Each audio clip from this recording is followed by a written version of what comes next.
새 생명 끝날에 십자가 벗고서 나 멸류관을 쓸 때가 가깝게 되었네.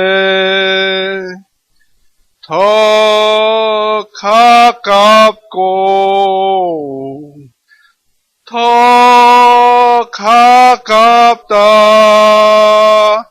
하룻길 되는 내 본향 가까운 곳일세.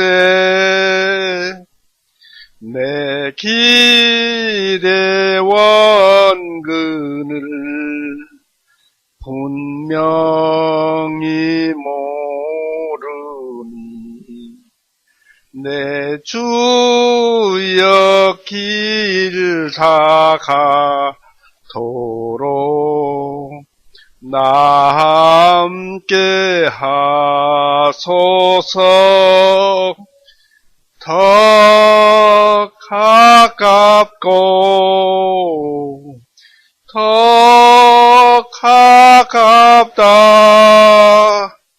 바로 길 되는 내 본향 가까운 곳일세.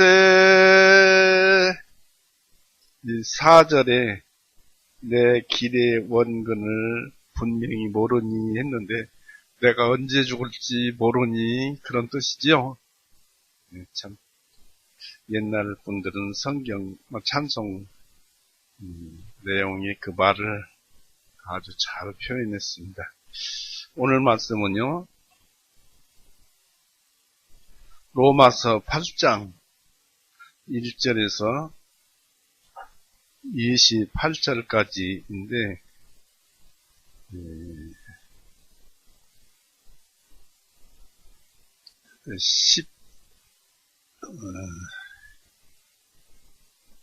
11절까지만 읽겠습니다. 로마서 8장 1절에서 11절까지만 읽겠습니다.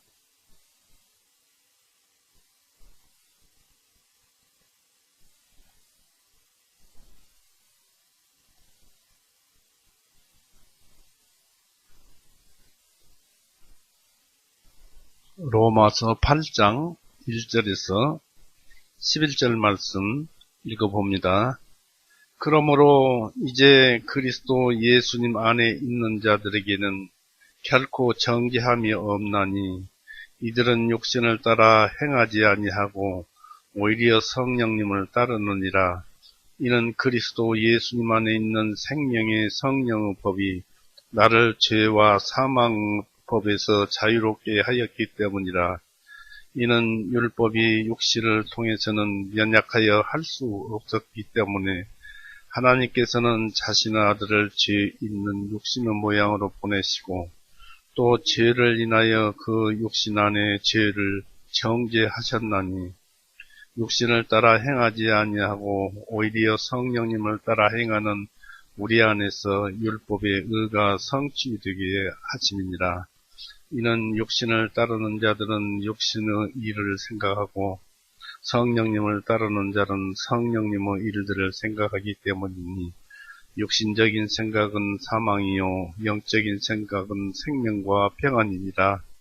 왜냐하면 육신적인 생각은 하나님께 원수가 되나니 그것은 하나님의 법에 복종하지 아니할 뿐 아니라 참으로 할 수도 없기 때문이라. 그러므로 육신 안에 있는 자들은 하나님을 기쁘시게 할 수 없느니라.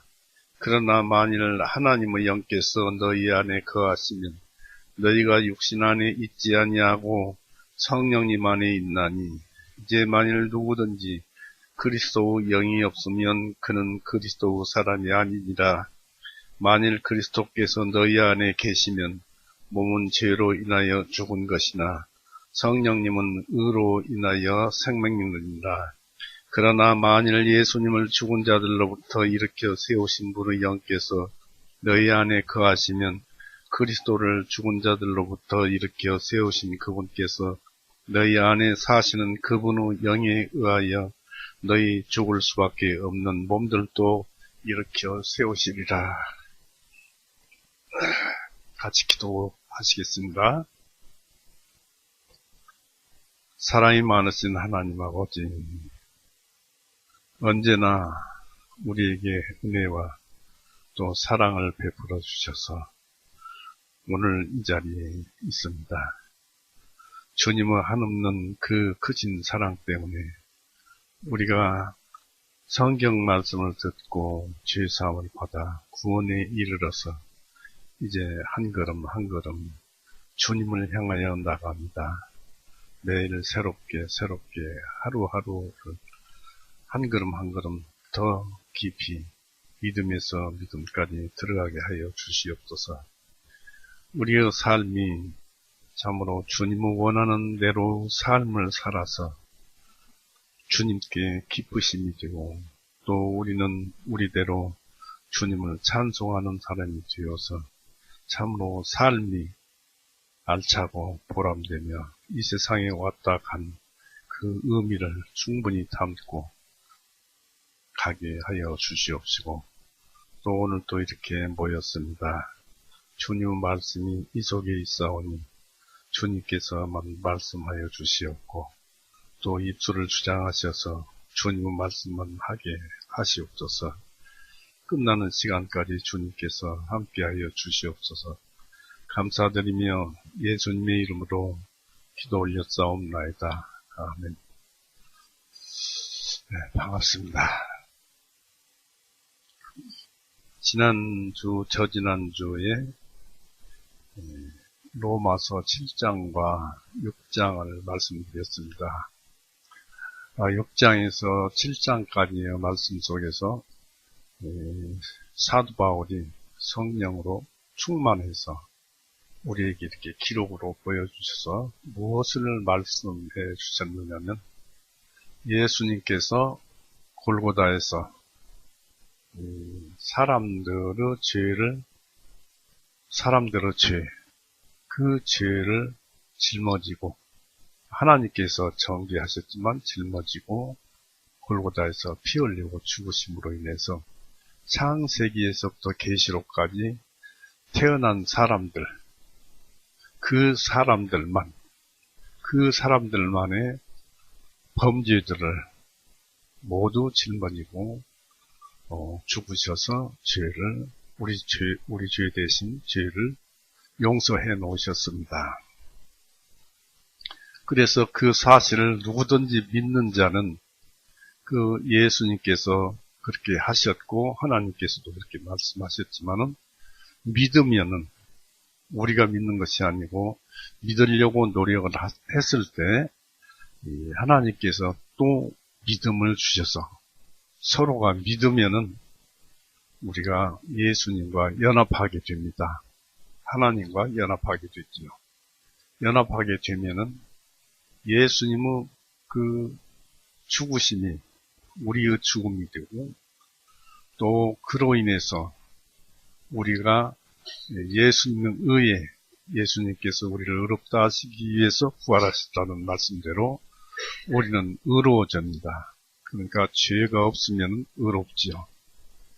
연합되어서 예수님과 함께 죽었고 또 동시에 죄에 대해서 죽었고 또 이것에 힘입어서 하나님 앞에 살 수 있는 생명을 예수님으로부터 얻었습니다. 그래서 우리는 사한 자가 되었어요. 예수님께서 죄를 짊어지고 죽으신 것은 참 우리의 죄가 함께 죽었다는 것. 믿는 자들에게 한해서입니다. 그리고 성경의 모든 법칙이 믿음과 약속입니다.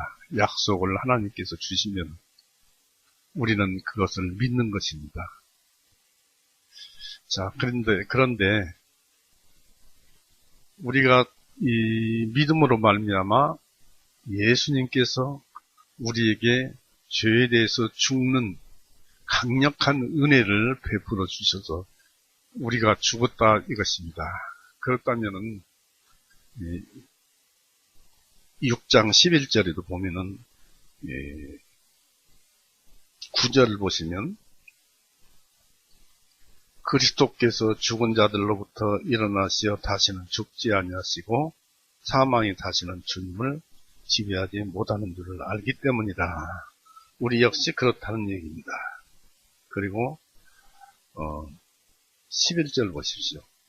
이와 같이 너희도 너희 자신을 죄에 대하여는 참으로 죽어있는 자요 오직 예수 그리스도 우리 주님을 통하여 하나님께 대하여는 산 자로 여길지어다 했습니다. 우리의 무엇이 죽어있다는 말이 있습니까? 우리의 모든 죄가 예수님으로 인해서 대속하심으로 죽었으면은 우리에게 죄라는 것이 안 보이거나 죄를 안 짓거나 그래야 할 텐데 여전히 범죄하고 죄를 짓습니다. 이것이 이제 우리가 믿으면서 신앙이 자라가면서 겪는 그 하나의 그걸 뭐라고 합니까? 딜레마라고 합니까? 그런 거에 이제 속해서 많은 성경 말씀에서 헤매고 그렇습니다. 그런데 예수님께서 죄에 대해서 우리 죄를 대신해서 죄에 대해서 죽으심으로 인해서 우리 죄도 죽었다.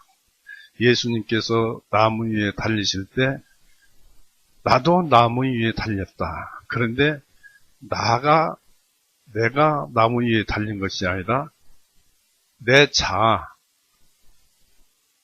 타락한 본성, 낡은 자아, 옛사람 이것이 나무에 달려서 함께 죽은 것입니다. 그러니까 내가 일생 동안 범죄했던 그 모든 것들이 전부 소멸을 되어버린 것입니다. 죽은 거예요. 없어져 버린 거예요. 죽었으니까.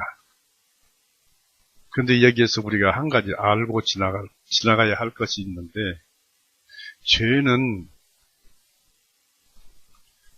우리의 그 죽어야 할 육신, 창세기에서부터 아담 때부터 내려온 너희는 흙이니 흙으로 돌아가라는 그 말씀에 의해서 우리 육신은 죽어야 할 몸입니다.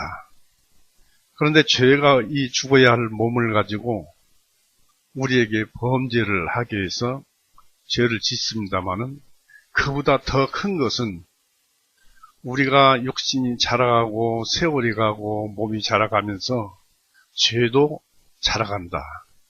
죄의 타락한 본성도 성장해 나간다. 또 나도 자라나간다. 그러니까 죄가 나를 만들어내더라 이것입니다. 구원받기 전에는 죄가 나를 만들어내가지고 그것이 나인 줄 알고 속아서 살았던 것입니다. 엄청난 그 비밀이 숨어 있지요. 죄가 나를 만들었어요. 자아를 만들어냈어요. 그것이 예수님께서 골고다에서 피 흘리고 죽으실 때 죄가 예수님께서 전부 가지고 죽으셨기 때문에 그것을 믿는 자들은 그 은혜 때문에 거짓 자아, 나도 같이 따라 죽은 것입니다. 이게 믿음의 능력입니다. 믿음으로 말미암아 구원을 받는 것이죠. 갈라디아서 6장 한번 보십시오.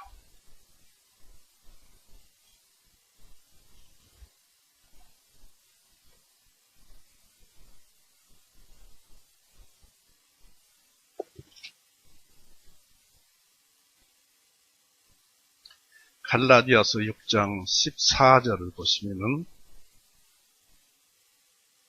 그러나 하나님께서는 금하시느니라 나에게는 우리 주 예수 그리스도의 십자가의 구원에 이외에는 결코 자랑할 것이 없나니 그리스도로 말미암아 세상이 나에 대하여 나무에 달려 못 박혀 있고 나도 또한 세상에 대하여 그러하니라 했습니다.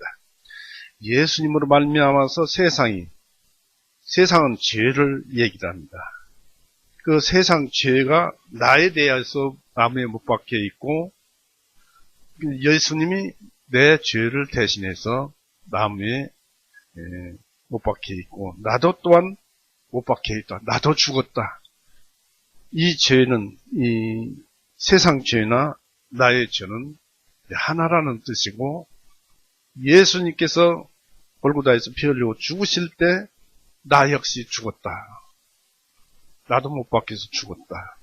즉 나의 옛 자, 낡은 자, 나라고 생각되는 내가 바로 죄가 만들어낸 나라는 것입니다. 이 사실을 발견하기까지는 이치가 다 그런데 쉽게 생각이 거기까지 미치지를 못하죠. 그렇다면 세상을 살아가면서 내가 하는 일 모두는 생각을 해봐야 돼요. 성경 말씀에 의해서 사는가? 그렇지 않으면 성경 말씀 하나님을 잊어버리고 내가 하는 것인가? 내가 한다면 그것은 죄가 하는 것입니다. 즉 다시 말해서 구원을 받았어도 히브리서 12장에 보면 쓴뿌리가 돋아난다고 그랬습니다. 이 죽어야 할 육신을 몸을 가지고 있기 때문에 이 죄가 사단이 죄의 몸을 살려냅니다. 그래서 그것이 또 나인 것으로 속입니다. 죄가. 내가 거기에 속으면은 어떻게 됩니까? 로마서 7장을 보십시오.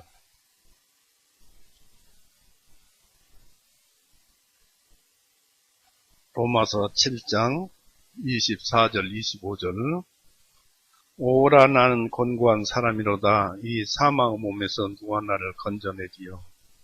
예수 그리스도 우리 주님을 통하여 내가 하나님께 감사하노라.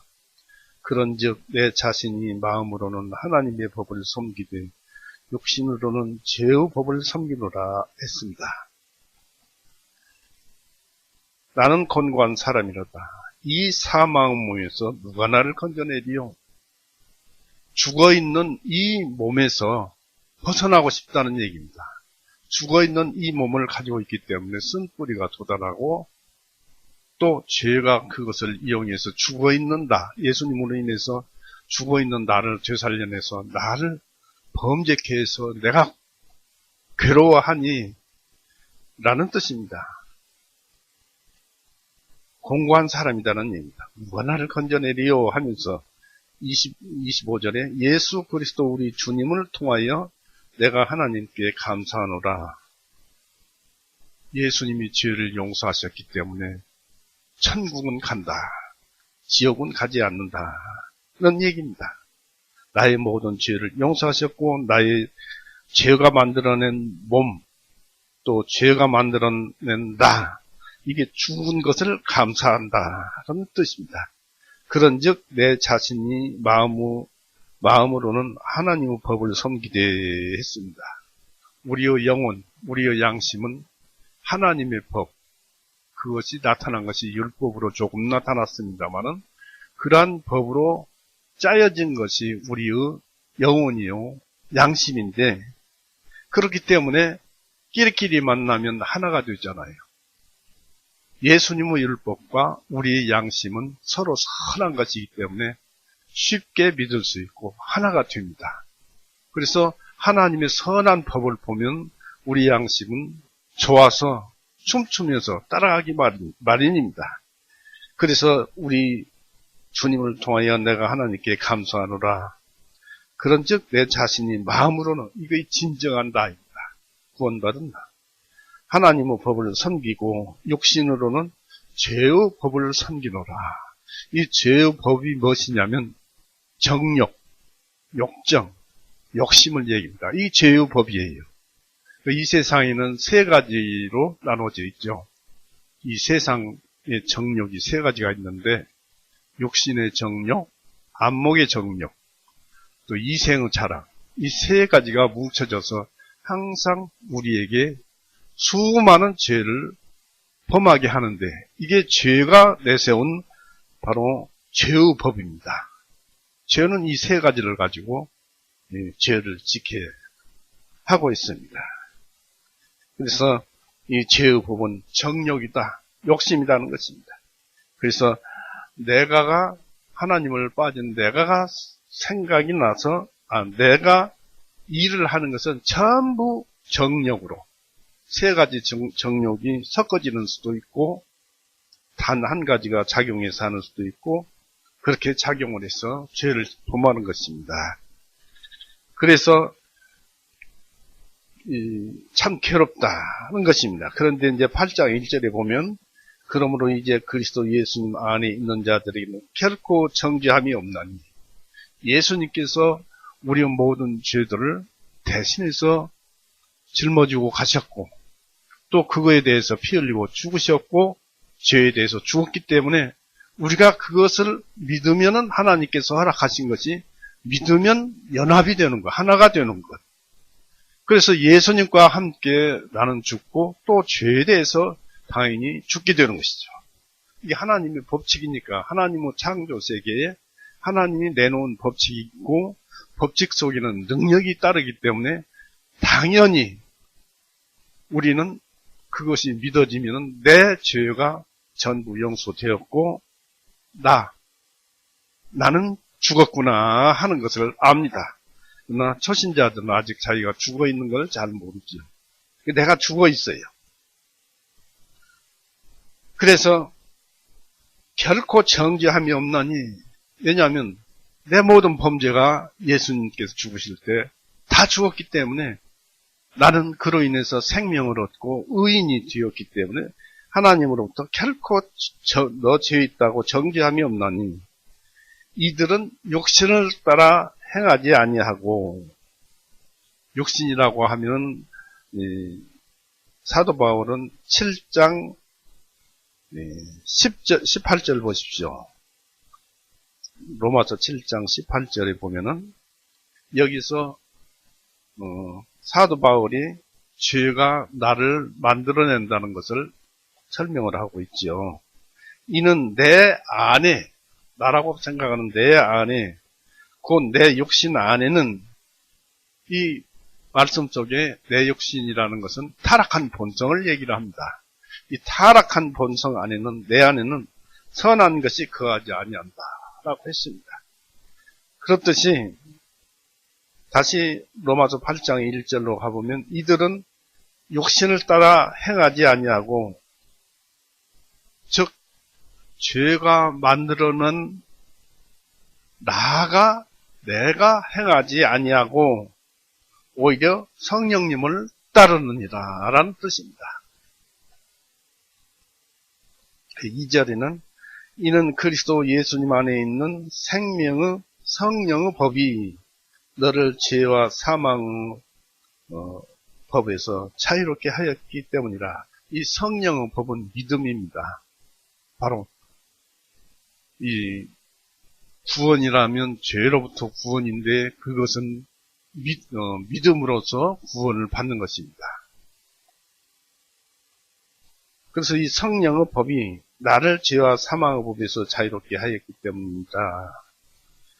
3절에 이는 율법이 육신을 통해서는 연약하여 할 수 없었기 때문에 율법은 죄를 까발려 놓기만 하지 죄를 덮어주거나 죄를 용서함 받게 하는 어떠한 능력도 없고 그런 것도 없어요.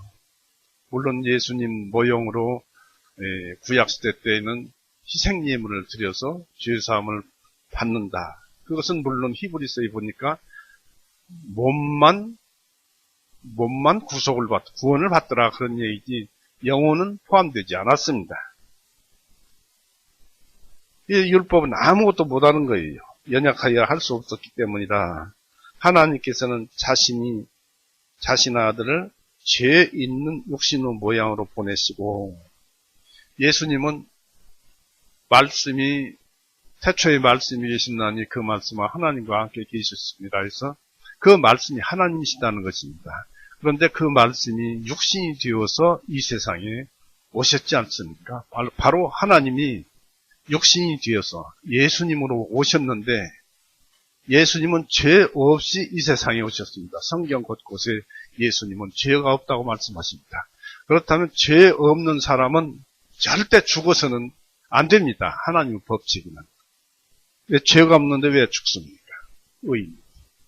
그런데 하나님께서 우리의 죄를 예수님께 넘기기 위해서, 짊어지게 하기 위해서 우리의 죄를 전부 범죄한 것을 예수님에게 정죄하시기 위해서 죽어야 할 육신을 입고 이 땅에 오게 하신 것입니다. 그 말씀이에요.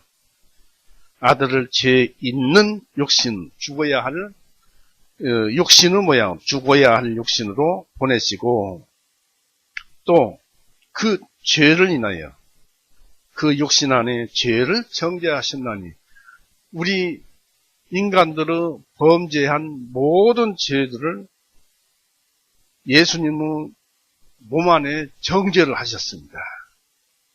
그래서 예수님께서 죄를 짊어지시고 4절에 육신을 따라 행하지 아니하고 오히려 성령님을 따라 행하는 우리 안에서 율법의 의가 성취되게 하십니다.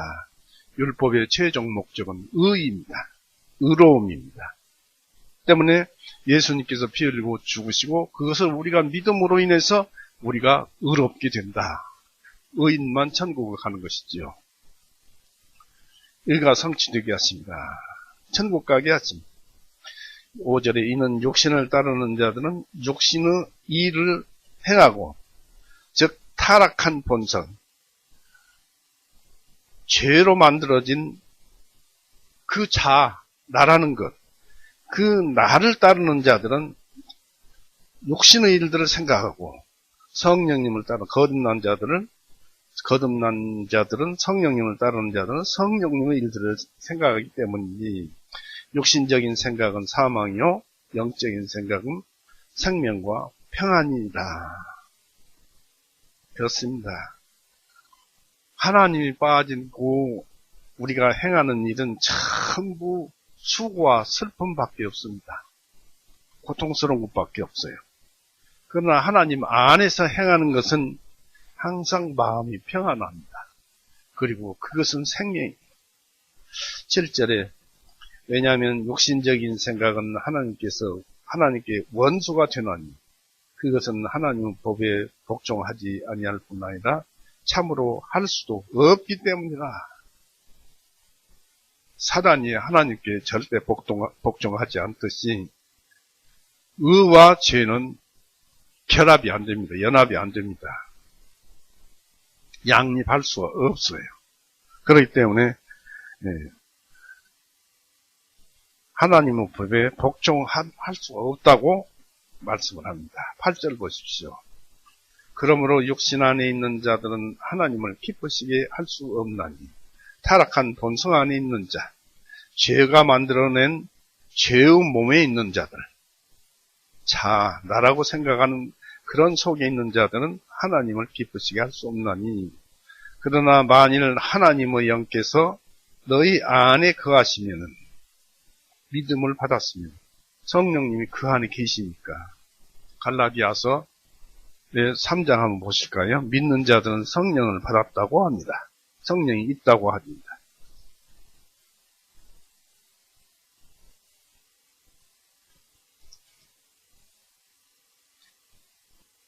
갈라디아서 3장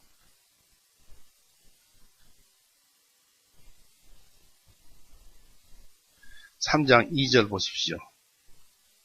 오직 내가 너희에게서 이것을 알고자 하노니 너희가 성령님을 받은 것이 율법의 행위로서냐 아니면 믿음에 대하여 들음으로서냐. 말씀을 믿고 듣고 믿고 그러면 성령을 받는 거예요. 그러니까 성령님은 말씀 안에 있어요. 우리 속에 말씀이 기록되고 우리 속에 말씀의 의미가 우리 마음 속에 새겨지면은 그 새겨진 의미 속에 성령님은 들어와 계시는 것입니다. 그 다음에 5절 보십시오. 그런즉 너희에게 성령님을 주시고 너희 중에서 기적들을 행하시는 그분께서 그 일을 율법의 행위로 하시느냐 아니면 믿음에 대하여 들음으로 하시느냐. 성령님을 주시고 일을 하게 하시는 분이 그냥 믿음으로 하시느냐 다른 것으로 자아로 하시느냐 죄의 몸으로 하시게 하시느냐라는 뜻입니다. 그러니까 이때부터 거듭나는 순간에 성령님은 들어와 있는 것입니다. 자기 자신이 그것을 깨닫지 아직 영이 자라지 못하니까 그 성령을 영을 보지 못하는 것입니다. 만나지도 못하고요.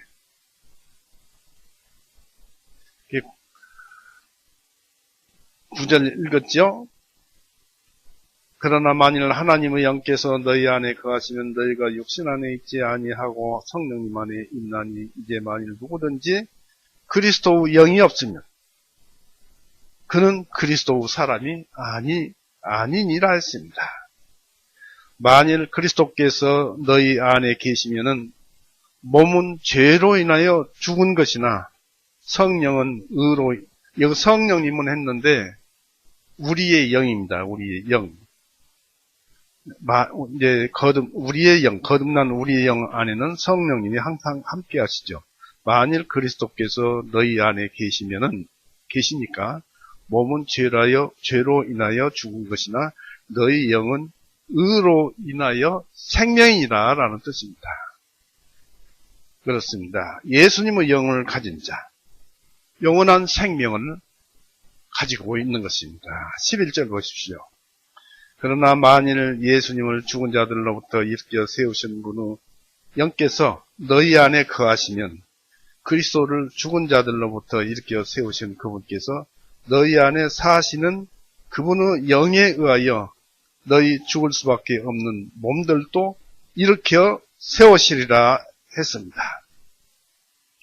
지금 우리 몸은 거듭나게 되었으면, 사람이 거듭났다면 우리의 육신은 이 아담이 가지고 있던 육신과 같아요.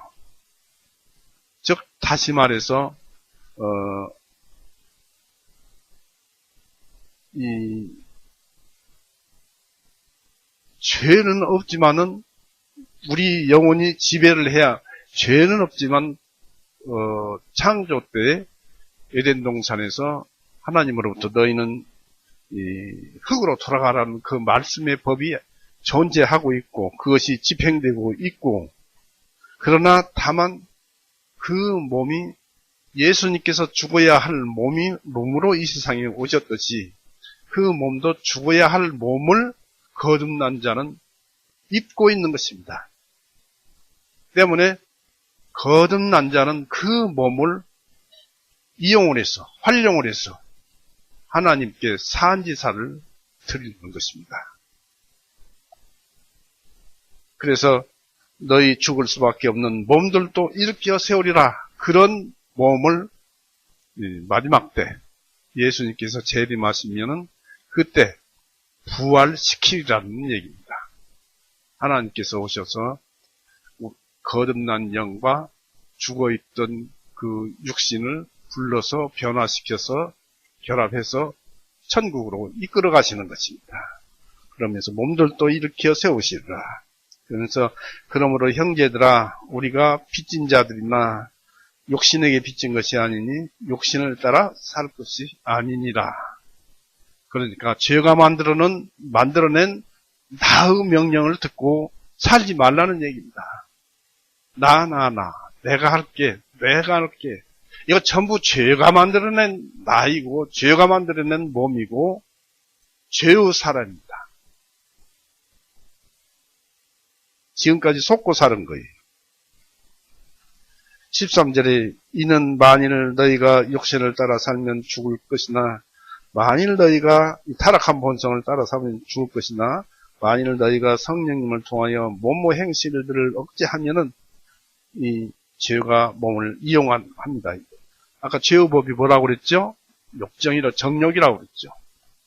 그 행실들을 억제하면 너희가 살기 때문이라. 누구든지 하나님의 영으로 인도하심을 받는 자는 곧 하나님의 아들들이라. 이는 너희가 다시 두려워하는 속박의 영을 받지 아니하였고, 이 속박의 영이라는 것은 모세가 시내산에서 율법을 받았죠.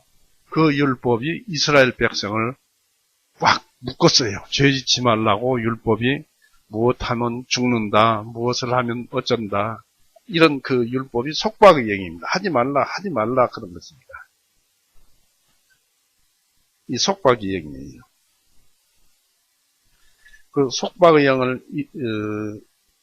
받지 아니하였고 양자의 영을 받았기 때문이니, 이 양자의 영은 예수님을 믿음으로 말미암아 하나님께서 우리에게 아바 아버지라 부르는 권세를 주셨잖아요. 믿는 자는 하나님의 아들이 되는 권세를 주셨으니라고 요한복음 1장에 기록되어 있습니다.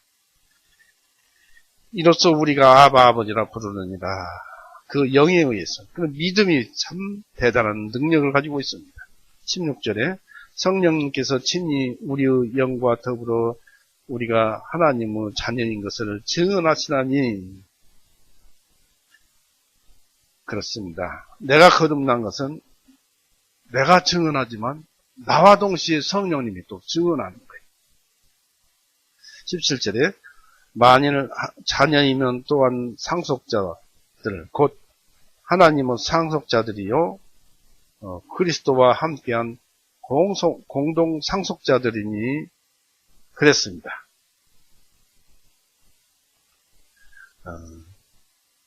이 공동 상속자라고 했습니다만은 무엇을 얘기하냐면 하나님이 우리의 복이에요. 하나님 안에는 모든 것이 다 들어있어요. 모든 의가 다 들어있고, 모든 기쁨이 다 들어있고, 모든 평안이 다 들어있어요. 하나님을 함께 하는 것 자체가 행복이에요. 그 이상 큰 행복은 없어요. 왜냐하면 하나님이 이 세상, 이 우주를 창조하셨을 때 그 지혜나 이 지식이나 이것은 가히 우리가 말로 다 할 수가 없죠. 그렇듯이 그 하나님 안에는 온갖 그 좋은 것이 다 들어있습니다. 복입니다. 바로 복은 우리 하나님이십니다. 찾아보시겠습니다. 시편 16절, 이제부터 좀 찾아보겠습니다. 시편 16절.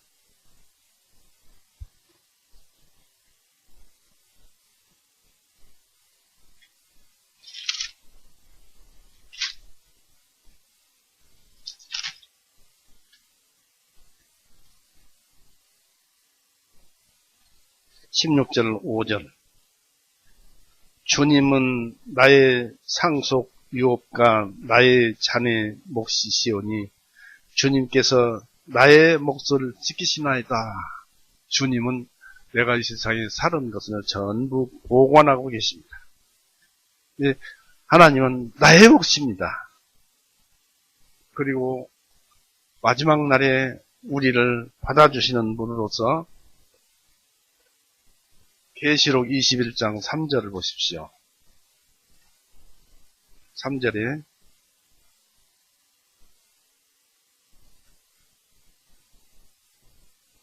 내가 그냥 듣기만 하시죠. 못 찾으면 내가 하늘에서 나오는 큰 음성을 들으니 말하기를 보라 하나님의 성막이 사람들과 함께 있어 그분께서 그들과 함께 거하시리니 그들은 그분의 백성이 되고 하나님께서는 친히 그들과 함께 계시어 그들의 하나님이 되시리라. 이 복된 하나님이 우리와 함께 계신다는 이 자체가 복입니다. 히브리서 1장 3절을 보세요. 히브리서 1장 3절. 그분께서는 하나님의 영광 광채시요 하나님의 인격의 정확한 형상이시라. 자신의 권능의 말씀으로 모든 것을 붙드시며 그분께서 친히 우리의 죄들을 정결하게 하신 후에 높은 곳에 계신 위엄하신 분의 오른편에 앉으셨으니 그랬습니다. 이분은 예수님이죠. 우리 모든 죄를 용서해 놓으셨습니다. 그래서 우리는 그 예수님을 항상 믿고 따라야 합니다. 왜냐하면 예수님께서 이런 고난을 받았기 때문에 우리도 그런 그 고난을 그대로 받을 수는 없지만 예수님만 당하는 고난이었지만 우리도 예수님을 믿고 따르는 중에 동반되는 그 고난을 함께 동참해서 같이 걸어가야 한다. 이런 얘기입니다. 이것이 복입니다. 그냥 주어진 것이 아니라 하늘에 쌓는 복이에요. 요한복음 17장.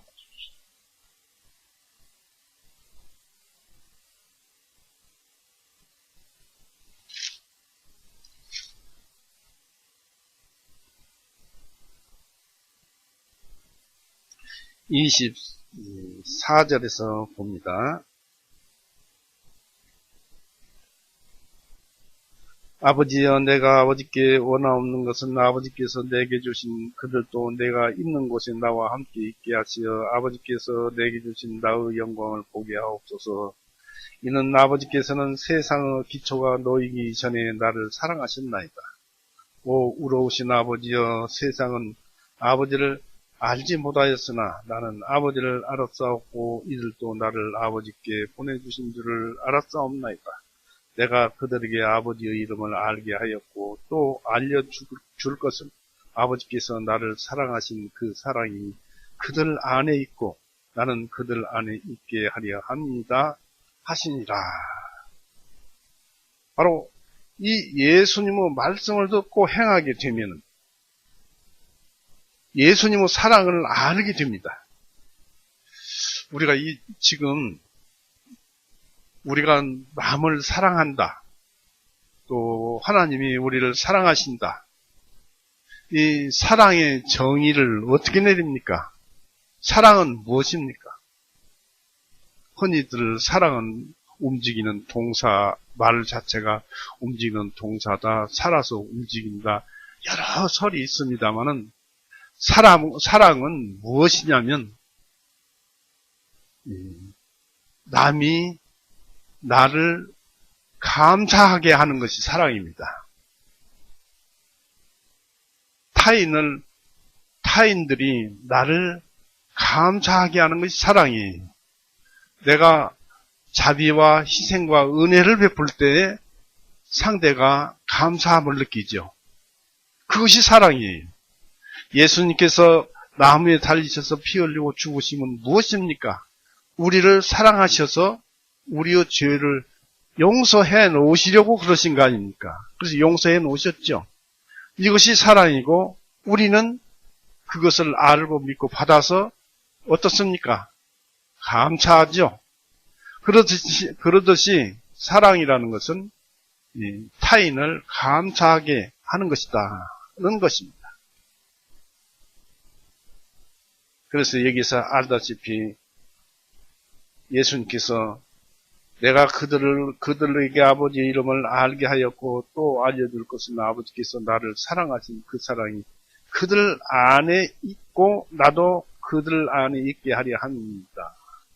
바로 우리에게 남들을 사랑하게 할 수 있는, 남들이 나를 사랑하게 할 수 있는 행동을 해야 한다는 것입니다. 그것이 진정한 사랑입니다. 이 요한복음에도 보면은 예수님께서 말씀하시기를 이렇게 말씀하시죠. 이것이 나의 명령이니 곧 내가 너희를 사랑한 것 같이 너희도 나를 서로 사랑하라. 곧 한 사람이 자기 친구를 위하여 자신의 생명을 내어주는 것보다 더 큰 사랑이 없나니 했습니다. 이것은 그 상대에게 감사하게 하는 것 아니겠습니까? 이게 사랑입니다. 자, 이제 잘 들어야 할 대목이 나옵니다만 19절 한번 보십시오.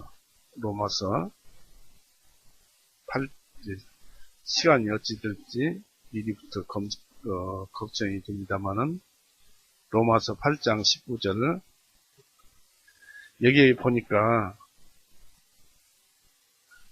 이는 피조물이 간절히 기대하며 기다리는 것은 18절부터 읽어볼까요? 안 읽었죠? 이는 내가 생각하노니 현재의 고난들은 장차 우리 안에 나타날 영광과 감히 비교할 수 없기 때문이라. 우리의 그 고난들, 죄가 만들어낸 나를 배척하고 살아가는 고난들, 이 영광은 감히 천국에서는 비교할 것이 없다는 것입니다. 복이 많답니다. 그러면서 19절에 이는 피조물이 간절히 기대하며 기다리는 것은 하나님의 아들들이 나타나는 것이니 피조물이 헛된 곳에 복종하게 된 것은 자발적으로 된 것이 아니요 오직 소망 중에 그것을 복종하게 하시는 그분 때문이다. 왜냐하면 피조물을 자신도 썩어짐의 속박으로부터 건져내심을 보다 하나님의 자녀들의 영광스러운 자유에 이를 것이기 때문이라 했습니다. 여기서 이제 우리가 이제 어려운 점이 있는데, 이 인간도 하나의 피조물로서 우리가 고난받는 것은 하나님께서 당신의 영에 의해서 우리의 영이 하나님과 함께 하고픈 그 소망을 우리 마음속에 가지게 하시고 우리를 버리지 않으셨기 때문입니다. 하나님은 우리에게 하신 말씀을 꼭 지키십니다. 시편 119편 49절에 그렇게 기록되어 있습니다. 꼭 소망이 지체되면 마음을 아프게 하지만 그 소망이 이루어질 때는 그 소망이 생명나무가 될 것입니다. 잠언 13장 한번 보십시오.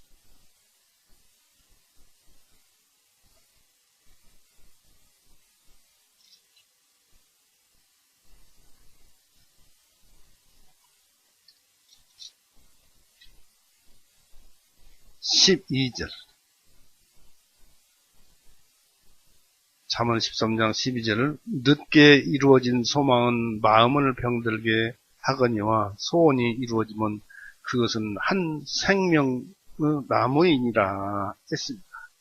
소망이 늦게 되다가 늦게 안 이루어지다가 나중에 이루어지게 되면 얼마나 반갑겠습니까? 곧 우리가 천국과 하나님을 만나게 된다는 것입니다. 바로 소망이라는 것은 우리가 천국에 들어가는 것 아니겠습니까? 바로 에덴, 거기서 이 생명나무를 만난다는 것은 천국의 비유인 에덴 동산의 생명나무를 말을 합니다. 그래서 하나님을 만나는 것이 우리의 소망이고 비로소 만나게 되면 천국 생활은 영원한 생활이 되지요. 천국의 모든 그 피조물이 학수고대하는 것이 바로 우리가 나타나는 것입니다. 우리 거듭난 자들이 세상에 나타나는 것입니다. 여기 이 구절은 성경 다른 데서는 비교할 다른 그 피조물에 대한 그 유사한 그 규절이 없어요. 그래서 난점이 있기는 있습니다. 그러나 이 피조물은 자연의 전 구조, 특별히 이 낮은 세계의 전 구조를 두고 말하는 것입니다. 곧 전체의 창조에 속한 생물, 무생물의 그 복합된 그런 세계의 구조를 두고 하는 말입니다. 이것들의 상호 조화와 의존 관계에서 하나의 거대한 세계를 형성했기에 다수 그 명사인 피조물이라는 말로서 표현된 것입니다. 이 네 구절에 담긴 그 사도의 의도를 몇 가지로 살펴봅니다. 사도 바울의 의도를 살펴봅니다. 인간의 죄 때문에 모든 피조물이 굴복하는 허무가 있습니다. 20절이죠. 피조물이 헛된 곳에 복종하게 된 것은 자발적으로 된 것이 아니요 오직 소망 중에 그것을 복종하게 하시는 그분 때문이라 했습니다. 또 여기에서 허무가 있다고 했는데 하늘이라도 인간이 죄를 범할 때는 땅과 함께 저주를 받습니다. 그래서 하나님께서는 욥기서 25장 5절에 보면 하늘이라도 명랑치 않고 달이라도 깨끗치 않다라는 그런 말씀이 있습니다. 이 저주 때문에 땅에 있는 모든 피조물이, 사람의 범죄로 인한 이 저주 때문에 땅에 있는 모든 피조물이 이 저주에 복종하게 되었고 가변적이요 변하는 것이죠. 가사적이다. 다 죽게 되었다. 는 것입니다. 즉 21절의 인간의 타락에 의해서 피조물은 불결하고 훼손되었고 불완전하게 되어버렸습니다. 창조 세계가 얼룩투성이가 되어서 그 아름다움이 사라져버린 것입니다. 피조물과 또 피조물 사이에도 적대관계가 형성이 되고 하나하나가 변화되어 썩어질 수밖에 없게 된 것입니다.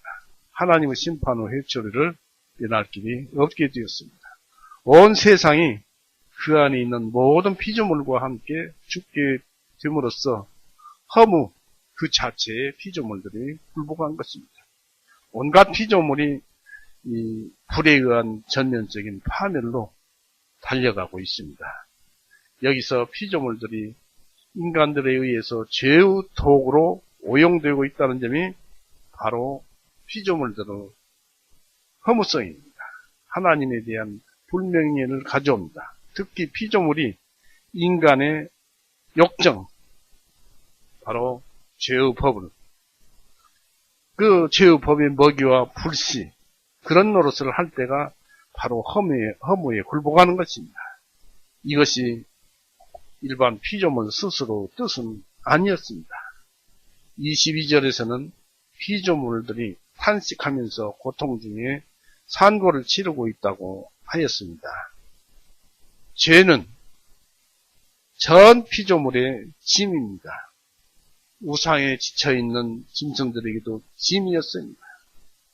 또한 고통으로 소리 지르고 있다고 했습니다. 또 땅도 소리 지르고 있다고 욥은 말을 하고 있습니다. 22절 보십시오.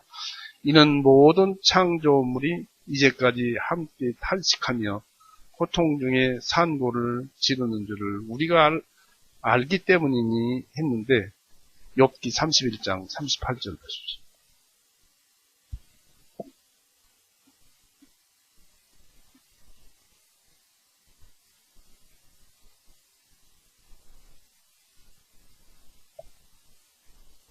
(38절에) 만일 내 땅이 나를 대적하여 소리치며 그 고랑들도 이같이 불평한다면 그랬습니다. 죄인에 대해서는 땅도 이렇게 소리 지르고 불평을 한다는 것입니다. 그래서 죄라는 것은 이렇게 무섭더라 하는 것입니다.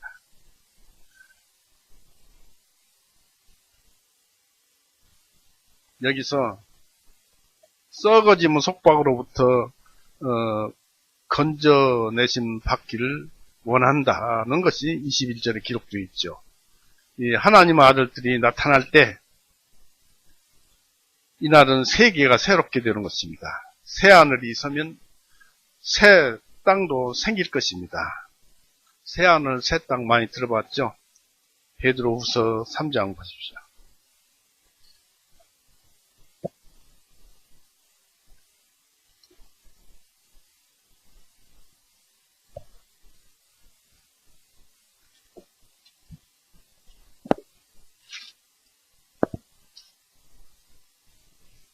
베드로후서 3장 13절. 그럼에도 불구하고 우리는 그분의 약속대로 의가 거주하는 새하늘과 새 땅을 기다리는도다 해서 새하늘과 새 땅이 있다고 합니다. 또 계시록 21장 보세요. 1절. 계시록 21장 1절. 또 내가 새하늘과 새 땅을 보았는데 이는 처음 하늘과 처음 땅이 사라졌고 바다도 더 이상 있지 아니하기 때문이라. 완전히 새하늘과 새 땅이 있다고 그랬습니다. 또 이사야 66장 보세요.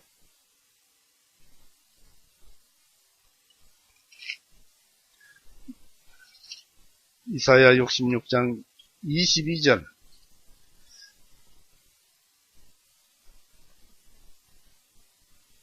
이는 내가 만들 새하늘과 새 땅이 내 앞에 항상 있을 것 같이 너희 씨와 너희 이름도 항상 있을 것이기 때문이라 주가 말하노라 했습니다.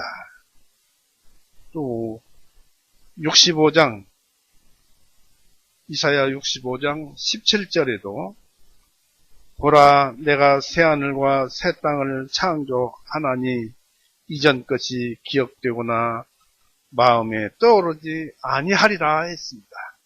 이처럼 새하늘과 새 땅이 있는데 그 실상은 성령, 모든 그 것들은 성령님의 일하심으로 나타난 것으로서 모든 것은 이 새하늘과 새 땅은 성령님 안에서 있는 것입니다. 그러니까 실질적인 것은 성령님 안에 있는 만들어진 것이 새하늘, 새 땅이에요. 그래서 우리는 이것을 얘기를 하죠. 로마서 14장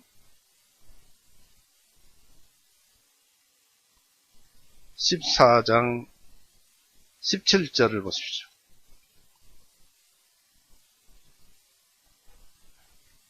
이는 하나님의 왕국은 먹고 마시는 것이 아니요 다만 성령님 안에서 의와 화평과 희락이기 때문이다 했습니다. 그러니까 천국은 성령님 안에 있는데 의와 화평과 희락이라고 했는데 성령님 안에 새하늘과 새 땅이 있다는 얘기입니다. 그래서 우리가 다른 데 특별한 곳에 있는 것이 아니라 성령님 자체를 새하늘과 새 땅으로 보면 된다 이것입니다. 그 안에 있으니까.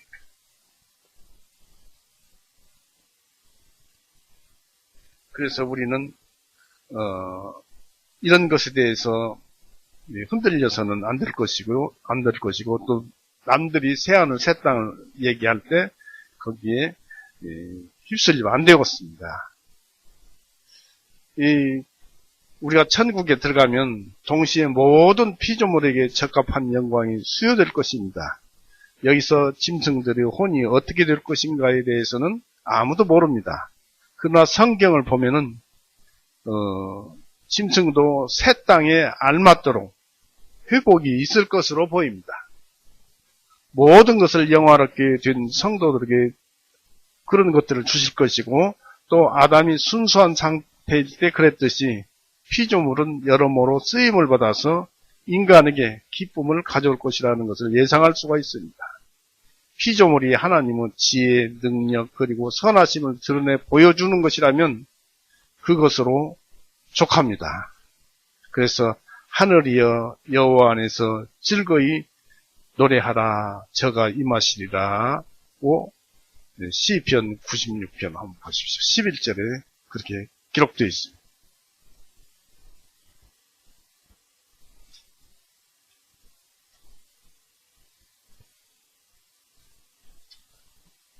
시편 96편 10절에서부터 읽어봅니다. 이방인들 가운데서 주님께서 다스린다고 말을 하라. 세상도 견고히 서고 움직이지 아니할 것이라. 그분께서 백성들을 의롭게 심판하시리라 할지로다. 하늘들은 기뻐하고 땅은 즐거워하라. 바다와 그 충만한 것도 큰 소리로 질지어다. 밭들과 그 안에 있는 모든 것도 기뻐하라. 참으로 숲의 모든 나무들이 기뻐하리니 곧 주님 안에서 기뻐할지어다. 이는 그분께서 오시나니 곧 땅을 심판하러 오시기 때문이라. 그분께서 세상을 의로 심판하시고 사람들을 자신의 진리로 심판하시리로다 했습니다. 그렇습니다. 이렇게 모든 피조물, 짐승이라도 또 풀이나 나무 같은 것들도 천국에 있을 것으로 우리는 여기에서 이 로마서를 보면은 그렇게 기록되어진 것을 우리가 보게 됩니다. 그래서 모든 피조물은 하나님의 아들들이 나타나는 것을 학수고대하고 있는 것입니다. 그리스도 재림 시에 하나님의 자녀들이 마침내 모습을 드러낼 것입니다. 아직은 어떤 모습으로 나타날지 알 수 없어요. 그때 가서는 그 영광이 나타날 것입니다. 자녀들이 각자의 모습에 따라서 나타날 것입니다. 요한일서 3장 한번 보세요. 많이 보았던 곳이죠.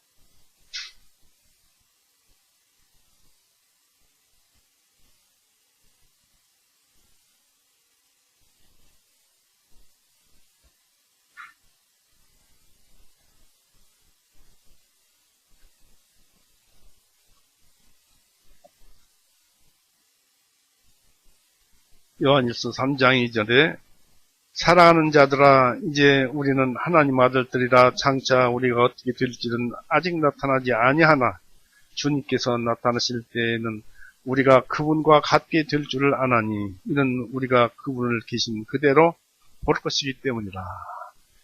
예수님과 같게 된다는 것은 예수님은 우리보다 엄청난 그 진리요 전능이시요 모든 기쁨을 가지는데 우리가 그와 똑같을 수는 없고 우리의 믿음대로 예수님이 보입니다. 그래서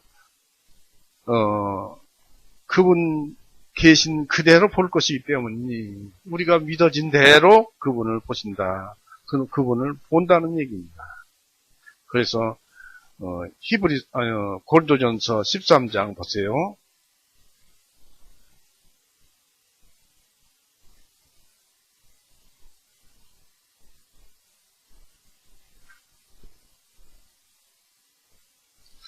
(13장) 12절 보세요. 고린도전서 13장 12절.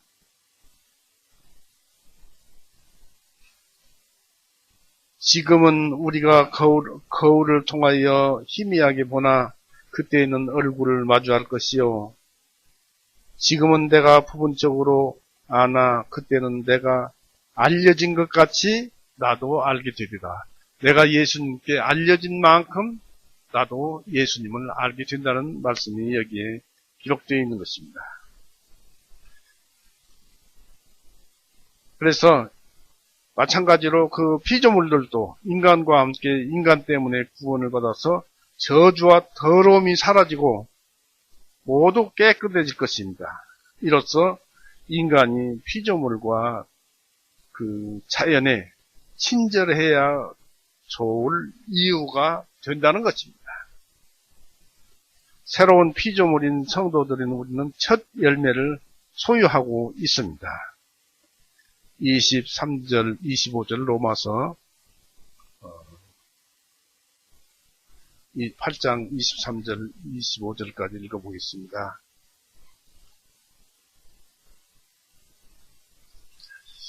로마서 8장 23절, 25절 그들뿐만 읽어보면 그들뿐만 아니라 성령님의 첫 열매들을 소유한 우리 자신들까지도 속으로 탄식하며 양자되는 것, 곧 우리 몸의 구속을 기다리는이다. 우리 몸의 구속이라는 것은 우리 몸의 부활을 얘기합니다. 부활을 기다리는이다. 이는 우리가 소망으로 구원을 받았기 때문이라. 그러나 보이는 소망은 소망이 아니니 사람이 보는 것을 어찌 소망하고 있으리요. 어찌 소망하고 있으리요. 그러나 만일 우리가 보지 못하는 것을 소망하면 인내로 기다릴지니라 했습니다. 보는 것은 이 세상 것이잖아요. 보이지 않는 것은 천국 것이고 보는 것은 이 세상 것입니다. 그렇기 때문에 이 24절에 사람이 보는 것을 어찌 소망하고 있으리요 했습니다. 이 열매를 소유한다는 것은 우리의 부활입니다. 바로 양자되는 것, 몸의 구속을 기다린다는 얘기죠. 그러나 그때까지는 탄식하면서 우리가 기다리고 있는 것입니다. 부활은 우리의 소망입니다. 우리가 소망으로 구원을 얻었으므로 다른 일에서도 마찬가지지만 부활에 있어서도 하나님은 우리의 현재 상태를 시련과 단련의 상태로 삼고 있고, 또 그 보상은 눈에 보이지 않는 곳에 있습니다. 하나님을 상대로 하는 사람은 신용거래를 하는 수밖에 없습니다. 그리스도인들의 중요한 은혜 가운데 하나는 소망입니다. 고린도전서 13장 13절에 믿음, 소망, 사랑, 그 중에 제일은 사랑이라고 했습니다만 그 중에 두 번째로 소망이라고 했기 때문에 하나님께서 주시는 은혜, 그 소망은 바로 부활인데 이것이 중요하기 때문에 거기에 기록된 것입니다. 그래서 바로 거기에 기록된 것은 이렇게 천국을 들어가는 것이 그 소망의 대상이 좋은 것이라는 것을 뜻합니다. 신앙은 약속을 존중을 합니다. 그리고 소망은 그 약속된 것을 존경을 합니다. 존중을 합니다. 그래서 신앙은 보이지 않는 것들의 증거요, 소망은 이 보이지 않는 것들을 기뻐하는 것입니다. 히브리서 11장 보세요.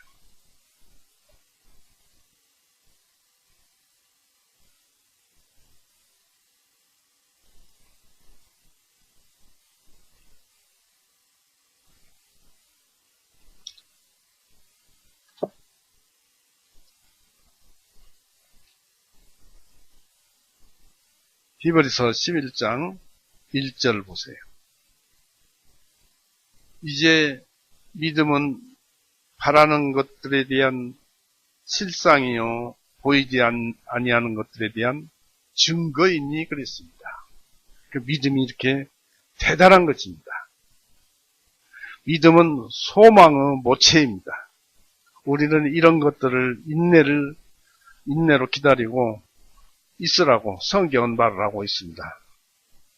부활까지 가는데 힘들고 어렵고 고통스럽더라도 인내하면은 그 부활은 반드시 오게 되어 있습니다. 26절에서 28절을 읽어보겠습니다. 로마서 8장 26절 28절 이와 같이 성령님께서도 우리의 연약함을 도우시나니 이는 우리가 마땅히 기도할 것을 알지 못하나 성령님께서 말로 다할 수 없는 탄식으로 우리를 위하여 친히 중보하시기 때문이라. 마음을 살피시는 그분께서 성령님의 생각이 무엇인지 아시나니 이런 그분께서 하나님의 뜻대로 성도들을 위하여 중보하시기 때문이라. 우리가 알거니와 하나님을 사랑하는 자들 곧 그분의 목적대로 부르심을 받은 자들에게는 모든 것이 협력하여 선을 이루느니라. 심지어 죄까지도 우리가 저지른 범죄까지도 우리의 선을 위해서 일을 하고 있다는 것입니다. 이게 그리스도인의 특권이요, 그리스도인의 그 자랑이요, 은혜입니다. 우리가 몸의 부활을 기다리는 동안 우리는 기도하고 있어야 합니다. 우리는 마땅히 기도할 바를 알지 못합니다. 우리의 간청의 본질을 어떻게 해야 할지, 또 우리의 그 당황을 판단하는데 우리는 역부족입니다. 이 현재의 삶에서 사람에게 무엇이 좋은지 누가 알리오 하였습니다. 그러니까 어떻게 알고 좋은 것을 기도하고 구하겠습니까? 참 사람은 무엇이 좋은지도 모르고 일을 하고 삽니다. 전도서 6장 보십시오.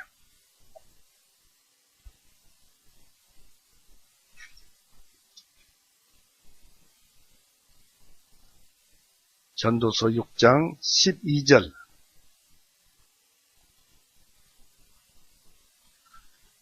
찾았죠? 사람이 그림자같이 허비한 헛된 생명의 모든 날들은 이 현재의 삶에서 사람에게 무엇이 좋은지 누가 알리오 했습니다. 사람이 지나간 뒤에 해 아래서 무슨 일이 있을지 누가 능히 그에게 말하여 주리요. 어찌됐든 이 성경에서는 생명의 모든 날들인 이 현재의 삶에서 사람에게 무엇이 좋은지, 당장 내게 무엇이 좋은지, 누가 어떤 사람이 알리요. 아무것도 모르고 살고 있다. 그런 얘기입니다.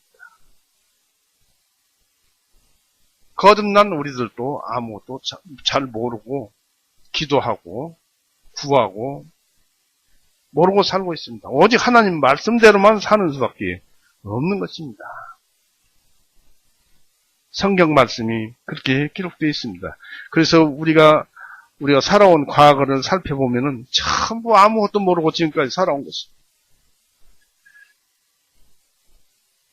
그것이 왜 그러냐면 우리는 근시안적이요, 다분히 타락한 육신, 타락한 본성의 편에 기울어져 있는 만큼 목적과 방법을 구분하기가 어렵습니다.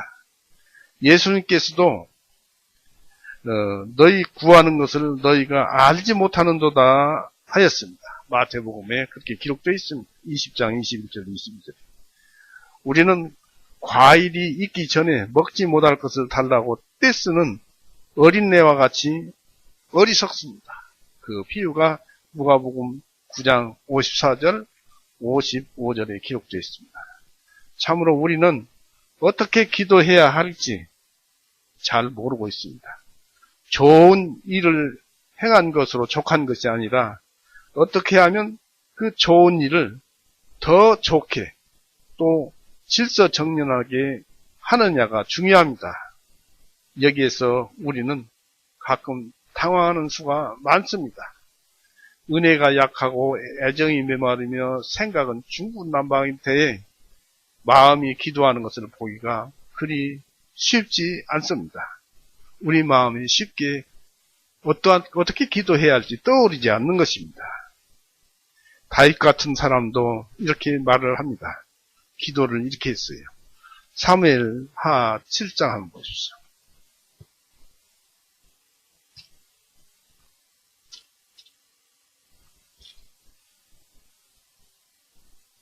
사무엘하 7장 27절에 오 만군의 주 이스라엘의 하나님이시여 주님께서 주님의 종에게 밝히 드러내어 말씀하시기를 내가 너를 위하여 집을 세우리라 하셨으므로 주님의 종이 이와 같이 기도로 주님께 기도를 드려야 할 마음을 찾았나이다 라고 했습니다. 하나님이 말씀하셨으니까 세월이라는 그런 말씀을 다윗에게 하나님께서 해주셨기 때문에 그와 같이 기도로 주님께 드려야 할 마음을 찾았나이다. 우리는 모른다는 것입니다. 기도 내용. 기도에 있어서 어리석음, 허약함, 또 마음의 산만, 이것들을 성도라면 누구나 다 불평하고 있는 문제점으로 참으로 난감한 문제입니다. 우리의 기도에 있어서 성령님께서 주시는 그 도움이 있습니다. 26절에 보니까 뭐라고 기록되어 있냐면 우리의 연약함을 도우시나니 하였습니다. 우리가 기도하는 데 있어서 연약한 것, 곧 구하는 내용 때문에 우리가 당황해하고 있는 것을 거들어 주신다는 말씀입니다. 그리고 성령은 이 말씀 가운데서 도우십니다. 곧 여러 가지 규범과 약속이 말씀 가운데 있으므로 그것으로 우리를 도와주신다는 말입니다. 마찬가지로 성령은 우리 마음 가운데 있고 우리 속에 거하면서 우리 속에 역사하면서 은혜와 간구의 영으로서 특별히 우리가 고통받는 상태에서 실패하기 쉬울 때 당하는 연약함을 도와주십니다. 여기서 도우신다는 말은 곧 우리가 함께 들어 올린다라는 뜻으로서 성령은 이렇게 우리를 도우시되 우리의 노력을 도우시고 우리가 가진 힘을 도우시는 것입니다. 그러나 우리는 가만히 앉아있기만 하면서 성령께서 도울 것이라는 생각은 버려야 합니다. 우리와 성령님이 함께 일을 해야 합니다. 기도를 해야 합니다. 성령님이 앞서가시면은 우리는 자리를 털고 일어나서 따라가야 합니다. 우리는 하나님 없이 일할 수 없고 하나님은 우리 없이 일을 하시지 않으시려 합니다. 성령으로부터 무슨 도움이 오는가입니다. 성령은 우리를 위해서 친히 중보하십니다. 하나님께 중보하십니다. 그 성령님께서 우리 요구를 다 아시고 우리 대신 탄원을 올리십니다. 곧 그리스도께서는 하늘에서 우리를 위해서 중보 기도를 드리시고 있고 성령께서는 우리 마음 안에서 우리를 위해서 중보 기도를 드리고 계십니다.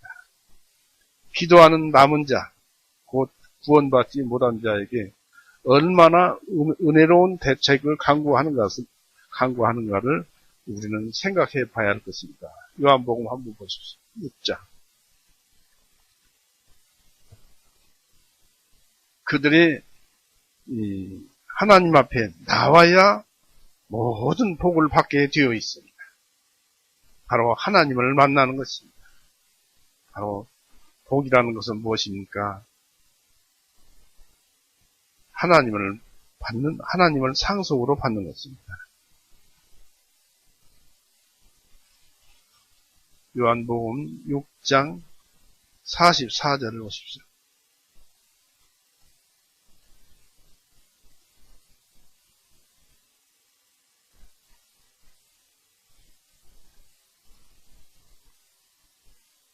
나를 보내신 아버지께서 이끌지 아니하시면 아무도 내게로 올 수 없나니 그를 내가 마지막 날에 들어 올리겠노라 했습니다. 그러니까 거듭나려고 해도 하나님께서 그 사람을 자기 앞으로 불러들여서 말씀을 주시고 믿게 하시고 또 그것을 시인하니까 믿음을 주시고 해서 하나님의 자녀로 입양하셔서 비로소 하나님의 자녀가 되는 것입니다. 구원을 주신 것입니다. 이렇게 크신 은혜, 죽어야 할 죄인을, 지옥 가야 할 죄인을 천국으로 입양시켜 주는 것입니다.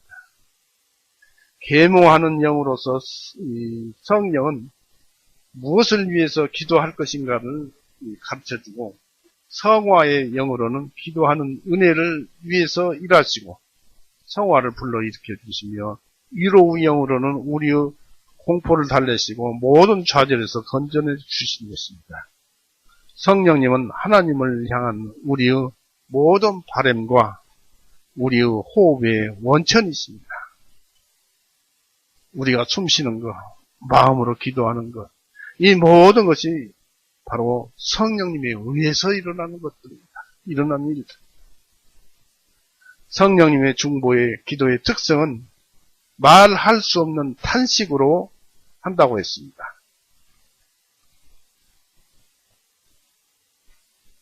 이 성령께서 우리와 함께 이루시는 그 바램,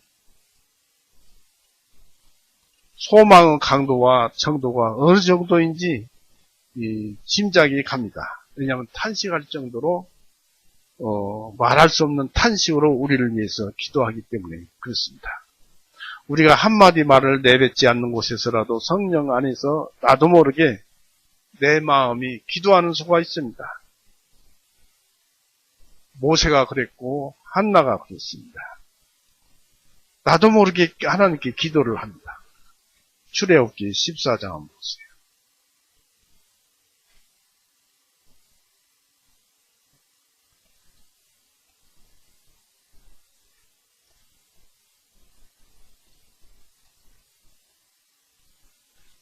어떨까요? 조금 마지막을 왔으니까 끝까지 할까요?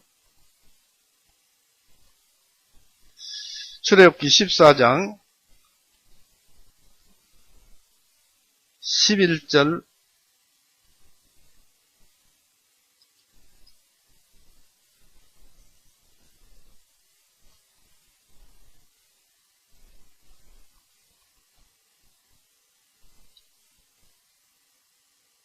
11절에서부터 봅니다.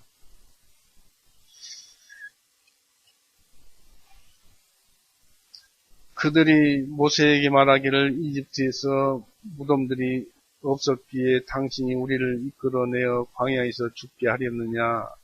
어찌하여 당신이 우리를 이집트에서 인도하여 나와서 우리에게 이같이 행하느냐? 우리가 이집트에서 당신에게 말하기를 우리를 내어버려두라. 우리가 이집트 사람들을 섬기리라 하지 아니하였느냐? 우리가 광야에서 죽는 것보다 이집트 사람들을 섬기는 것이 더 낫겠노라 하니 모세가 백성들에게 말하기를 너희는 두려워하지 말고 가만히 있어서 주님께서 오늘 너희에게 보여주신 주님의 구원을 보라. 너희가 오늘 본 이집트 사람들을 다시는 영원히 보지 못하리라.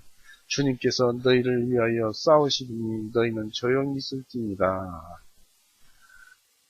여기 이렇게 기록되어 있잖아요.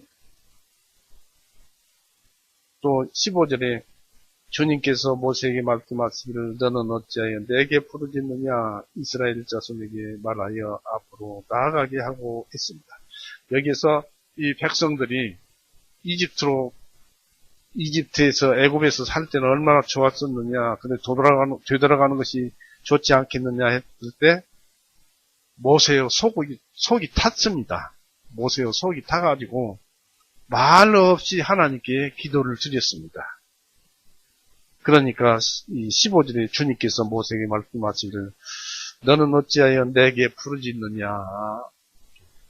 자기가 기도하지도 않았는데 성령님께서 그 안에서 대신 탄식하는 마음으로 하나님께 기도를 드렸던 것입니다. 또 이제 사무엘상을 보십시오. 한나의 기도를 보십시다. 자기도 모르게 하나님께 기도를 하는 거예요. 사무엘상 1장 10절. 그녀가 혼이 비통하여 주님을 기도하고 심히 울더라.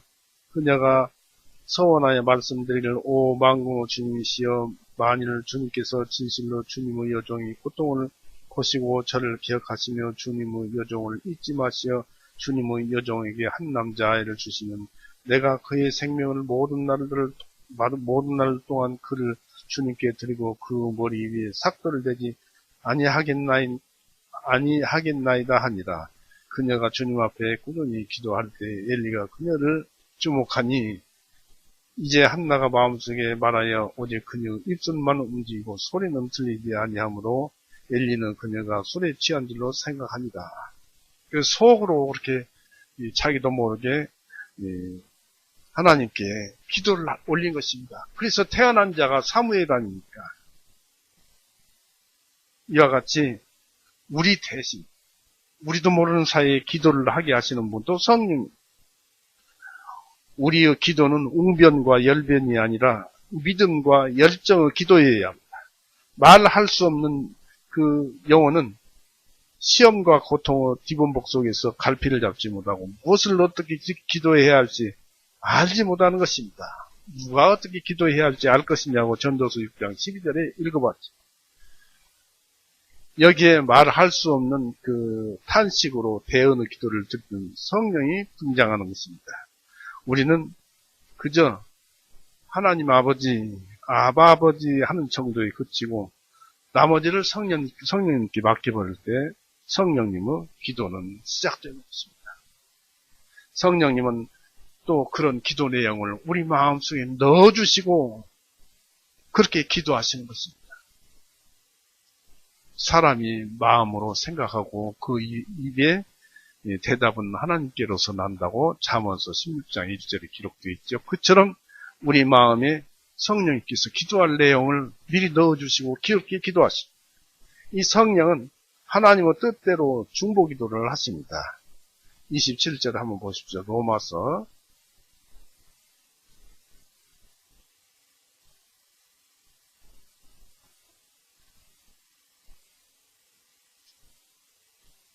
8장 27절.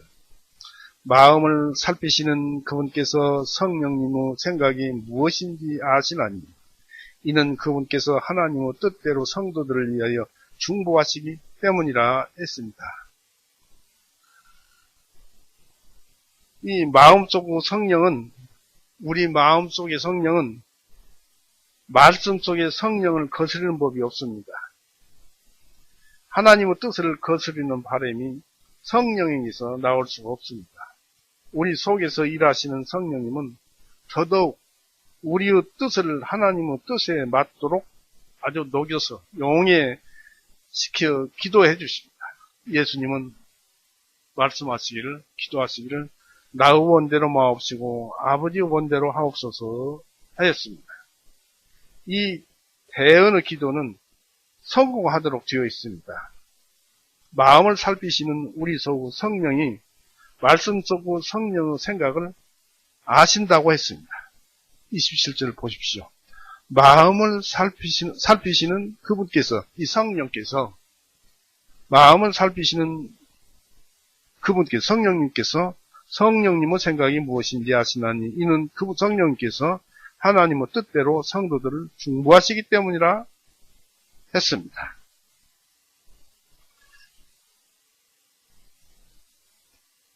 위선자들에게는 하나님께서 마음을 꿰뚫어 보신다는 그 사실보다 더 무서운 것은 없습니다. 진실한 그리스도인은 하나님께서 마음을 꿰뚫어 보신다는 사실보다 더 큰 위로는 없을 것입니다. 하나님은 우리가 구하기 전에 우리에게 필요한 것을 이미 다 알고 계십니다. 그리고 하나님은 예수님은 우리를 위한 기도를 언제고 들어주셨듯이 우리 마음속에서 대언의 기도를 하고 있는 성령님의 기도도 언제고 들어주십니다. 왜냐하면 이 둘은 하나이기 때문입니다. 여기서 분명한 것은 우리와 성령님이 함께 합심 기도가 되어야 하고 하나님께서 우리 마음 속을 알고 있다 해서 우리가 기도하지 않아도 구하지 않아도 주시는 것은 아니라는 얘기입니다. 우리가 잘 알죠? 우리가 하나님께서 주신다고 성경에 기록되어 있어요. 그러면 우리는 그 말씀이 이루어질 줄을 알고 있어요. 그래도 우리 마음을 하나님께 전달을 해야 합니다. 그것을 누가 해야 합니까? 성령님께서 해야 하는데 그렇게 해야 한다고 성경은 기록하고 있습니다. 에스겔서 36장을 보세요.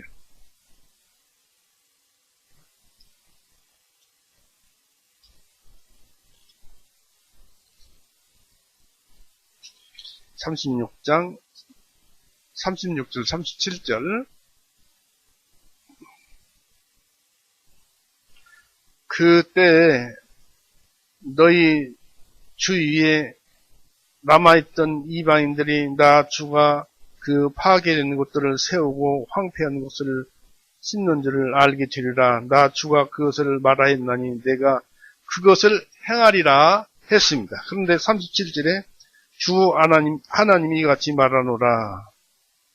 여기에서 개역성경에는 주 하나님이 이같이 말하노라.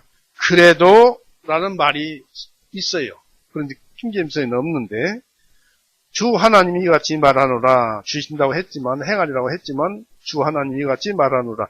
그래도 이스라엘 집이 그들을 위해서 그것을 해달라고 구하여야만 기도해야만 내가 그들을 위해서 그것을 행하리니 내가 그들에게 사람들을 양떼같이 많아지게 하리라.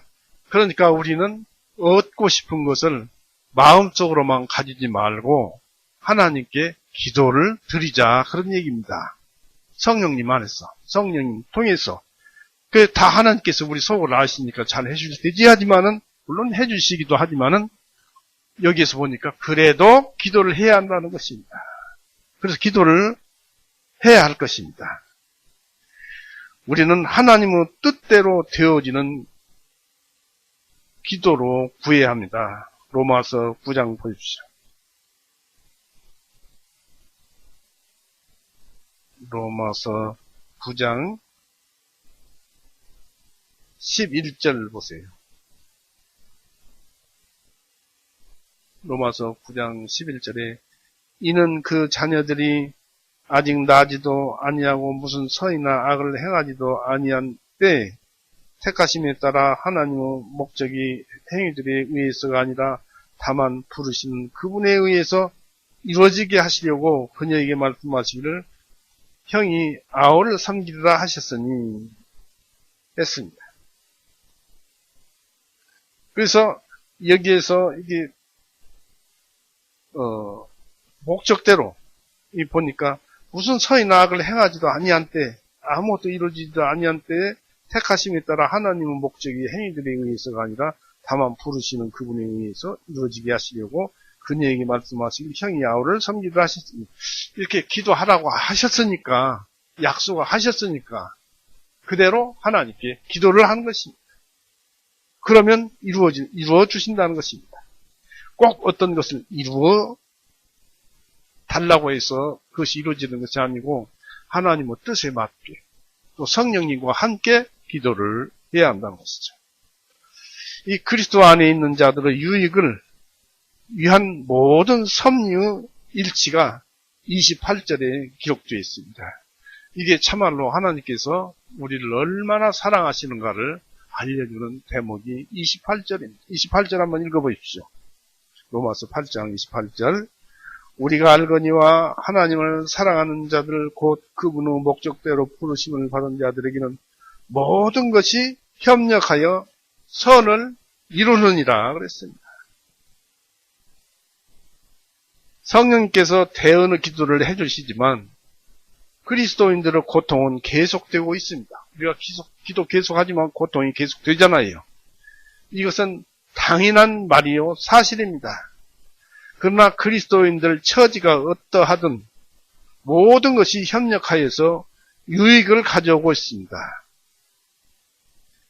연속성이라는 점에서 성령의 대언의 기도는 언제나 효과적입니다. 이 그리스도인들은 이 점에 있어서 언제나 하나님께 감사하고 사랑해야 합니다. 안 이루어지더라도 그 과정 중에도 성령님은 기도하고 있다는 얘기입니다. 28절 말씀은 그리스도인들은 그러니까 28절 말씀은 최고의 선요 최대의 목표로서 하나님에 대한 애정의 모든 표현을 다 포함하고 있습니다. 온갖 섭리를 요용하고 유익하게 하는 것은 하나님은 우리에 대한 사랑입니다. 하나님을 사랑하는 자는 자신의 행동에 있어서 최선을 다하고 선한 일이라면 다 자기 것으로 해야 합니다. 그리스도인들은 하나님의 뜻대로 부르심을 받은 자들입니다. 우리가 알거니와 하나님을 사랑하는 자 곧 그분의 목적대로 부르심을 받은 자들 온갖 은혜와 행복을 다 가지고 계신 그분이 부르심에 우리가 응해서 부르심을 받은 자들입니다. 영원한 목적에 따라서 하나님은 영원한 목적에 따라서 부름을 받은 자들입니다. 우리의 공로에 의해서가 아니라 하나님의 은혜로운 뜻에 의해서입니다. 그리스도의 특권은 바로 모든 것이 협력해서 선을 이루는 것이다라는 것입니다. 하나님의 모든 섭리가 다 그렇다는 것입니다. 이 세상 돌아가는 것이 전부 그리스도인들을 위해서 돌아가고 있는 것입니다. 세상이 움직이는 것입니다. 하나님의 행하시는 모든 섭리는 하나님의 아들들을 위한 그리스도인들을 위한 것입니다. 시편 57편 한번 보십시오.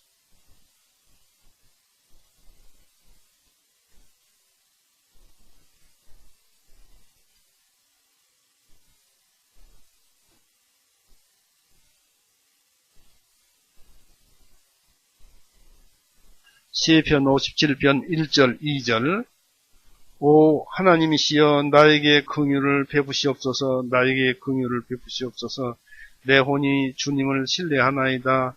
이 재앙들이 지나갈 때까지 참으로 내가 주님의 날개들을 그늘 아래 나의 피난처를 삼으리다. 내가 지극히 높으신 하나님께 부르짖으니 나를 위하여 모든 것을 행하시는 하나님께로다. 나를 위하여 모든 것을 행하시는 하나님께로다.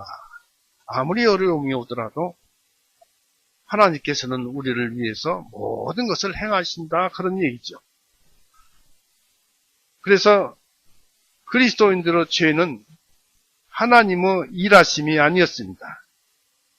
죄가 죄를 짓지만은 내가 죄를 짓는 것이, 거듭난 내가 죄를 짓는 것이 아니라 죄가 만들어낸 사람, 옛 자, 낡은 자, 타락한 본성이, 이 죄를 짓지만은 하나님은, 나에 관련돼서는 하나님의 일하심이 아니었습니다.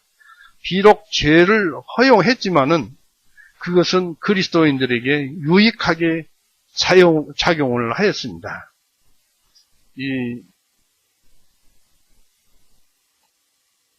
히스기야가 병이 났자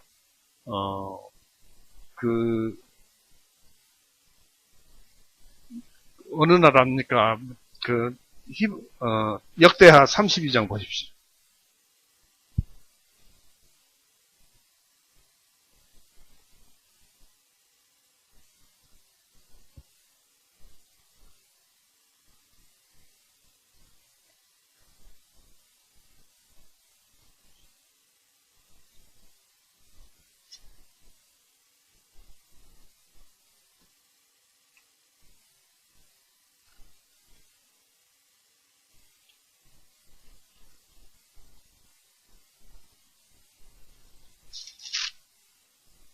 역대하 32장 31절 보십시오. 그러나 찾았죠? 그러나 바벨론의 통치자들의 사절단이 그 땅에서 행하여진 그 이적을 묻는 일에 있어서는 하나님께서 히스기야를 떠나셨으니 이는 히스기야의 마음에 있는 모든 것을 알기 위하여 그를 시험하십니다. 예. 히스기야 마음이 어떻게 생겼는지, 하나님을 공경하는지, 곧 하나님의 뜻에 따르는지, 우리가 처음에 말씀드렸던 대로 죄가 만들어낸 그 죄의 몸을 가진 죄의 몸인 타락한 본성인 히스기야 본성이 말을 하는지, 그것을 알아보기 위해서 떠났더니 무엇을 어떻게 했느냐면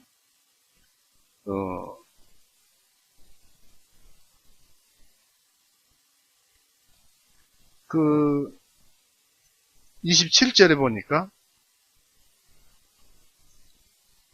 거기 옆에 27절에 보니까 이에 히스기야가 많은 부와 영예를 가졌으니 그가 은과 금과 보석과 향로와 방패들과 각종 값진 보석들을 위하여 보물 창고를 만들었고 했습니다. 이것을 외국 사절단이 오니까 자기가 이제 죽었다 살아난 것을 칭찬하기 위해서 외국 사절단이 오니까 그 사절단에게 그 모든 것을 자랑을 했어요. 자랑을 해가지고 나중에 그 나라가 바벨론 사절단이 왔는데 바벨론 사절단이 앞에서 자기가 가진 모든 것을 자랑을 했어요. 그러니까 나중에 바벨론이 침략을 해서 그 모든 것을 빼앗아가 버렸잖아요. 그렇지만은 이 히스기야는 그렇게 빼앗기는 그 수모를 당할 것인데도 당대에는 그런 수모를 당하지 않았어요. 그러나 이것이 무엇입니까? 그 나라가 빼앗겨가지고 모든 백성들이 보물은 빼앗기고 모든 백성들이 바벨론 포로로 끌려가서 70년간 고통을 받고 그 후에 되돌아왔습니다. 그 목적이 어디에 있었어요? 이스라엘 백성이 우상숭배를 심하게 했습니다. 그래서 바벨론 포로를 끌려갔다가 돌아와서는 다시는 우상숭배를 하지 않았다고 합니다. 그래서 이런 죄를 허용하지만은 하나님께서는 그 그리스도인들에게, 그 유대인들에게 아주 유익하게 작용을 했습니다. 그러나 하나님의 그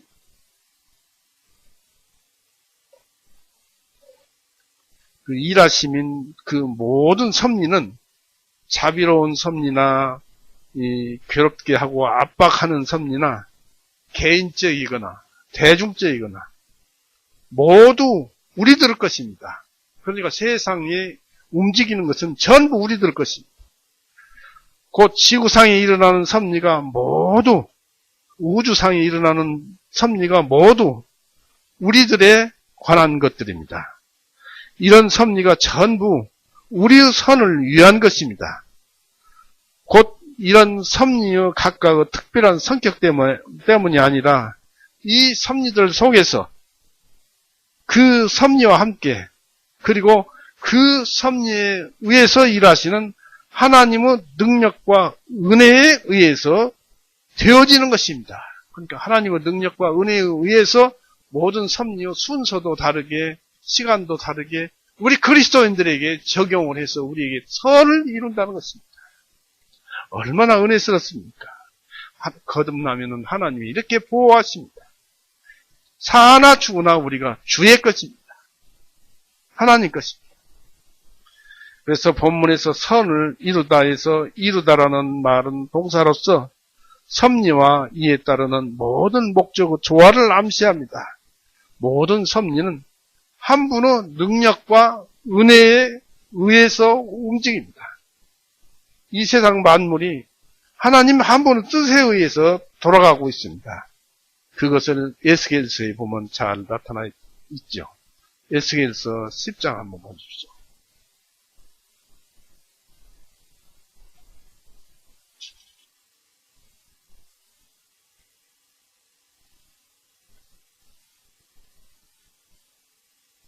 에스겔서 10장 11절에서 봅니다. 에스겔서 10장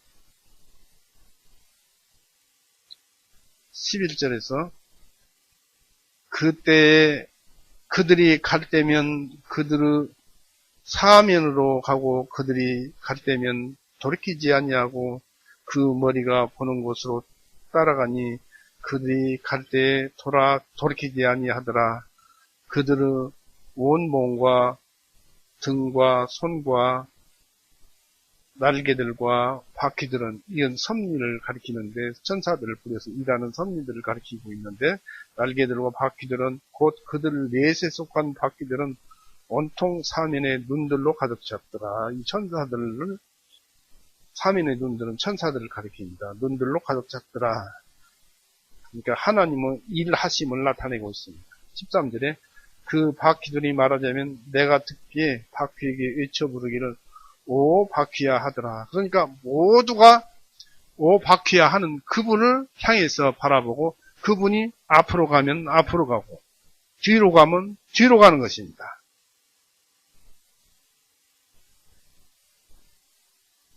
그래서 11절에 그들이 갈 때면 그들의 사면으로 가고 그들이 갈 때면 돌이키지 아니하고 그 머리가 보는 곳으로 따라가니 있습니다.